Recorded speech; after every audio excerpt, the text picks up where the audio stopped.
The world is becoming more interconnected than ever before. We can go online and communicate with anybody around the world. When we go to the store, we see products made in Asia and Africa and Latin America. We hear a mix of languages spoken in any major city in the United States, and we see a diversity of people. This is globalization. Today we'll explore this phenomenon as we examine the history of Western civilization. So as we look at the rise of globalization, we have to realize that there's different stages in history. First, history was very local and concerned with local political units. But in the 19th and 20th century, we see the triumph of the nation state, the triumph of Germany, France, United States, Britain. These are the key entities that drove history in the 19th and 20th century. But as you move into the 21st century and beyond, we're going to look for institutions that are larger than the nation state. We also see the world becoming more polycentric. With the Cold War, we had the first world were the Western countries, the second world were the communist countries, and the third world were the poor, undeveloped countries that were not aligned. So it was very neatly categorized. But today, there's no clear definition of sides. We have a much more flat Earth, and the fact that many different equal nations interacting with each other. So the Cold War also, in the end of it, led to a more global world. For a more strict definition, we'll look at globalization, the process by which the experience of everyday life, marked by the diffusion of commodities and ideas, is becoming standardized around the world. So the key aspect here is that we have a diffusion of ideas and commodities, and thus life is pretty similar whether you're living in New York or Paris or Beijing. And this is because we're becoming more interconnected. It's a very long process, starting probably 500 years ago with the age of exploration, becoming more and more augmented as technology and transportation increases. So, how do we become more interconnected? Well, through trade and trade of ideas and commodities. But what is this actually causing? Many people think we're becoming more homogeneous. That is, you can find a McDonald's anywhere around the world, and you can get, the same fries pretty much anywhere around the world. Or you might get, might log into Facebook in India or Facebook in the United States, and you come onto the same network. So there's some people that fear that we're becoming more and more similar because of globalization. But there also could be an argument that we're becoming more diverse. Go to a food court, for example, in the mall, and what will you see? You'll see Indian food, you'll see Italian food, you'll see sushi, you'll see Mexican food, all these different types of food that you would never been exposed to before globalization. So we're becoming much more diverse in that manner.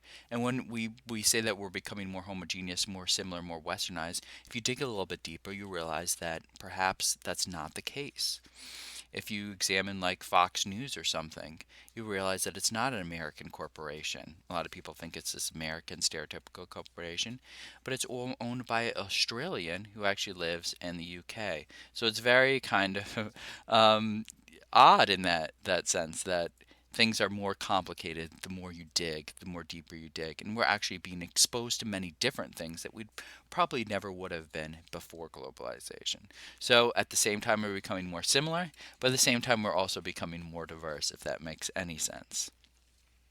The engine for globalization is economic globalization, and this is involving with commodities and trade. We have the rise of these massive multinational corporations. In many ways, these are replacing the nation states. These are corporations that have markets throughout the world. You have companies like ExxonMobil that have over $400 billion in revenue. You have companies like Walmart, which employ 1.5 million people. And you realize perhaps these corporations are actually more powerful than nations in terms of the money they move and in terms of the people that are attached to them. So you have outsourcing of companies throughout the world. You have looking for new markets and advertising, and they look beyond the political state and they spread their values throughout the world. You also have global financial institutions like the World Bank and International Monetary Fund.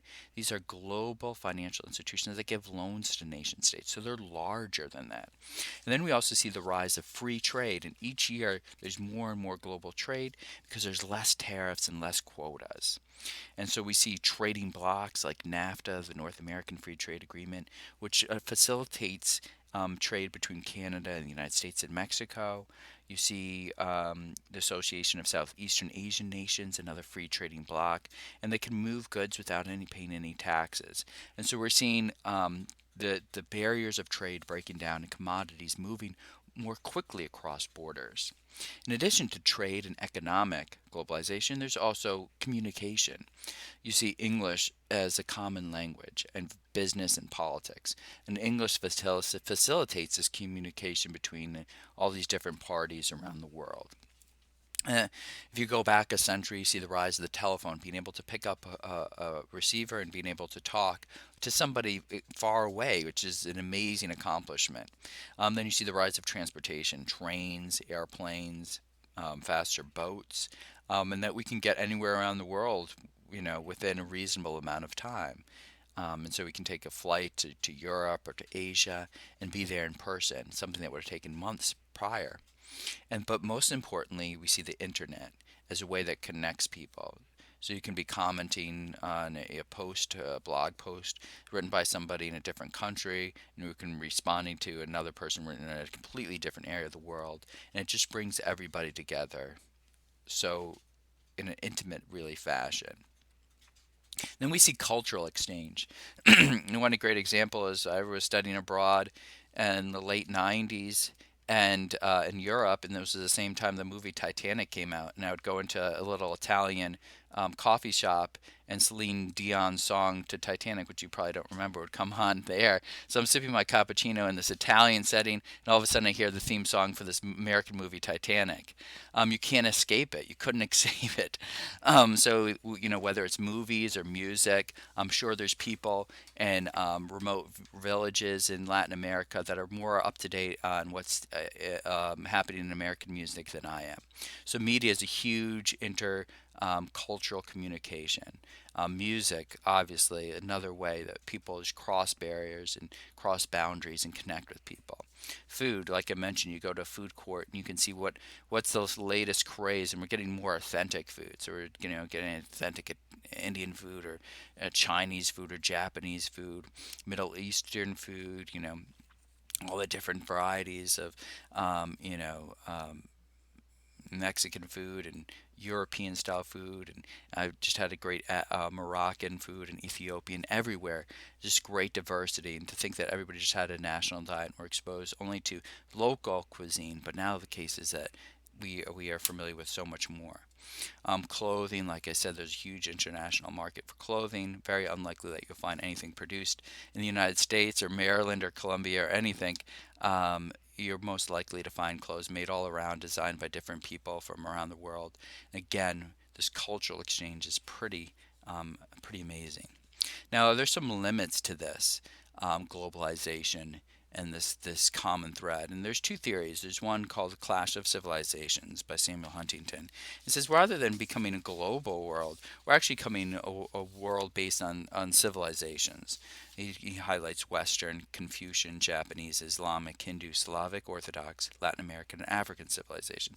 These are pretty gross generalizations. But he says it's really within these civilizations that you're going to feel comfortable and homogeneous, but within the borders of these civilizations, that's where you're going to get the clashes.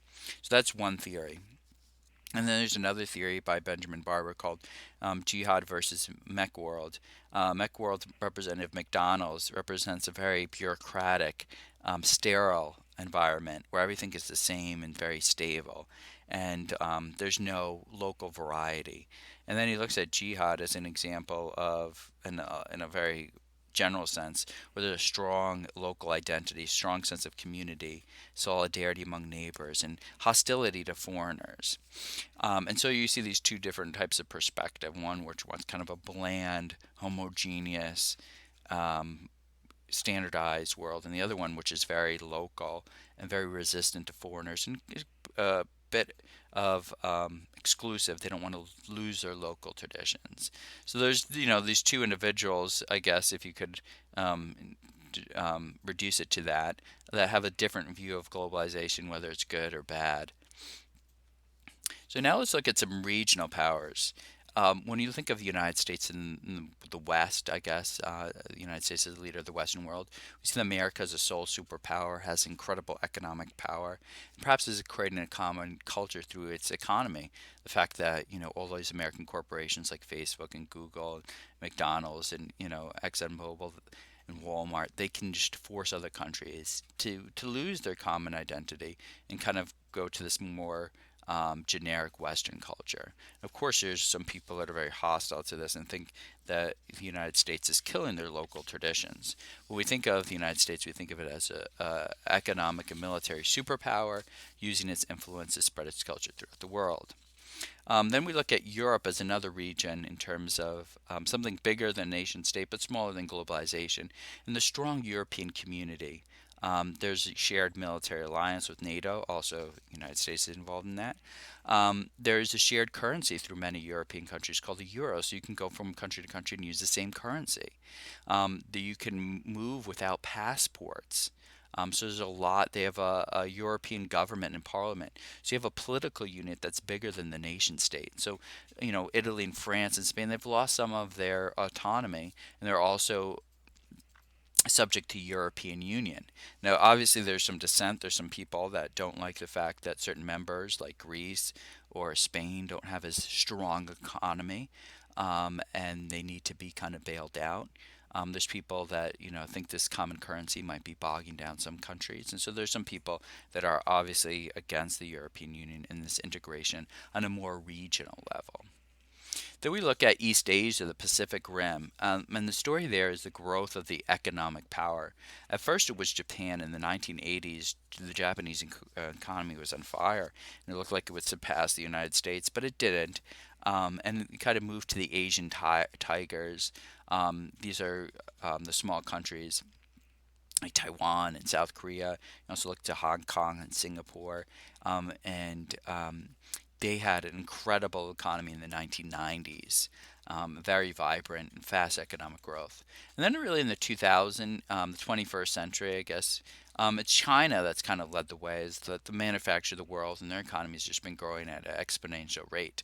And so, all of them are very strong, vibrant economies. And as we look to the future, East Asia definitely is going to be an economic power to be reckoned with. Then we look at the Islamic world. Obviously, this is in the news today for several reasons. The one is the rise of terrorism, and obviously this is on everybody's mind, even though the incidents, and if you look at just statistics, are not that great, but it's the fact that it's so shocking and so much fear of it that it dominates the news coverage. The other reason, obviously, the Middle East is in the news is because of the various wars with Iraq and Afghanistan and the rise of the Islamic State. And then we also see oil. We need oil for the modern economy to function, and the Middle East has obviously lots of oil, and so therefore we're also paying attention to it because of the situation. We see great wealth, such as in Dubai or Saudi Arabia, and so this is kind of a different, it's very kind of modern, sleek world in Dubai, kind of contrasts very much with the Islamists running the Islamic State and their really barbaric practices. So it's really hard to narrow down and say if there's any stereotypical way to describe the Islamic world, which we're pretty much almost looking at the Middle East here, and hardly looking at North Africa or Indonesia, which is also part of the Islamic world. So, but that's what you're going to hear in the news. That's the way it's going to be conveyed to you. So there's some issues plaguing, I guess, the modern world due to globalization, and something that needs to be dealt with the these issues on a global scale. One thing is that the population is increasing pretty dramatically, but it's also increasing in areas that are less developed, and so therefore these people are suffering a lot of poverty. We have the huge megacities that have just really poor infrastructure. You look at Mexico City, Sao Paulo, Shanghai, these cities with 30 million plus people. There's overcrowding, the rise of shanty towns, poor sanitation, and lots of pollution. You also see environmental problems, resources like oil. You wouldn't know it today by the price of it, but there is scarcity. Wood, forests being cut down to use as fuel, clean water. All of that is facing some serious problems. We also see with increased population how we're going to deal with these scarce resources, and we also see climate change. It's a major issue coming forward. If you look not just predicting the future, but if you look in the past, there's definitely changes being registered, and nobody really knows how it's going to play out in the future. But it's something that we have to keep our eyes on. We also address poverty. There's great economic inequality. Um, about 3 billion people live on less than $2 a day. There's widespread hunger. If you look at Bill Gates and his income, he's worth more than what two-thirds of the countries make in a year. So one individual in the West makes more than the majority of countries make in a year. So that's pretty crazy. A lot of countries are suffering crippling debt, not just the United States, and Greece and Italy and Spain, but a lot of African countries are wildly in debt, and they cannot pay it. So we have a lot of poverty going around, and that needs to be dealt with on a global scale. We see the rise of global diseases. This is pretty scary because one disease can spread in a country and spread very quickly because of this interconnectedness. Of course, we've had AIDS, though there's been pretty good treatment with AIDS. There's still a high rate in sub-Saharan Africa. It's posing a great threat. We could see the rise of some sort of flu, swine flu, or avian flu that could become spread human to human and could wipe out a huge chunk of the population if we don't do anything about it. That said, the medical revolution has provided a way for people to live longer. We see the rise of strong antibiotics in the 20th century, understanding DNA, better medicines. All of those things are really important to the medical revolution. Migration, another global issue. A lot of people flocking to urban areas, a lot of refugees escaping the world. The different um, you know things happening in North Africa and the Middle East. All the people trying to escape this wars and disorder, and they're trying to find safe places to live. We also see the legal immigration, which is obviously problematic. And very pronounced, obviously, in American politics. And so immigration is going to give rise to tension between the settled population and the people coming in. That's just the way it is. And this is an interesting map here. The size of the country is based on how many immigrants are coming into it. And you see that Western Europe and the United States are the top destinations for people. So how do we deal with these issues, these global problems? Well, you deal with them with the United Nations, which is again a global institution, again above the nation states, encompasses all the countries of the world. Then with a lot of non-governmental organizations that have international focus, such as the Red Cross, Amnesty International, Greenpeace, Doctors Without Borders. All these are good examples of NGOs trying to tackle these global problems. So what we see is the end of the Western dominance, particularly the Western nation states. So France and Britain, America, we aren't United States of America. That is, we aren't dominating the world in the way that perhaps we had in the 19th or 20th century. We become more polycentric.